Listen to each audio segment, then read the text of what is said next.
Sir আমরা যাচ্ছি কোথায় স্যার? যে এই পাশে আমাদের কোন একটা নদী, ওই জমিন ছিল, অনেক বড় জমিন।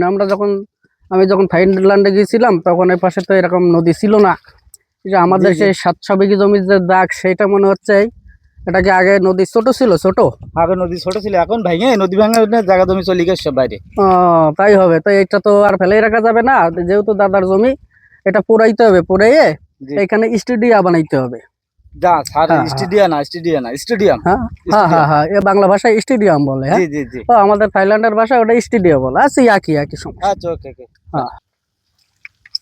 স্যার এই জমি যে পুরা বেনতে এত টাকা পাইবেন কই? আরে আল্লাহ, এই টাকার কথা কোন আমারে? ও আচ্ছা। ওকে। তাহলে এতদিন আমি থাইল্যান্ডে কি করছি? ও আচ্ছা স্যার, তাহলে আমি তো বুঝতে পারিনি। আমার বার্তা নেছেন? আসসালামু আলাইকুম বড় ভাই। ওয়ালাইকুম আসসালাম। ওকে বড় ভাই, আপনি থাইল্যান্ডে আইছেন না? থাইল্যান্ডে আপনার খেলা তো সবসময় দেখি আপনার। না, এখন আমার সময় নেই। আমি মিটিং এ যাচ্ছি। আমি আর এখন সময় নেই। আমি পরে এক সময় চেষ্টা করবো। খুব কাজ করতেছি, একটু দেন। আচ্ছা, ঠিক আছে, জাস্ট একটা কিন্তু। আচ্ছা, দেন একটা, এই দিলে হচ্ছে। এই এদিকে আসো, বড় ভাই এসে থাইল্যান্ডে থেকে একটা শর্ট বলটা নিয়ে এদিকে আসো। এই সবাই আচ্ছা, ঠিক আছে, জাস্ট একটা কিন্তু। আচ্ছা, দেন একটা, এই দিলে হচ্ছে।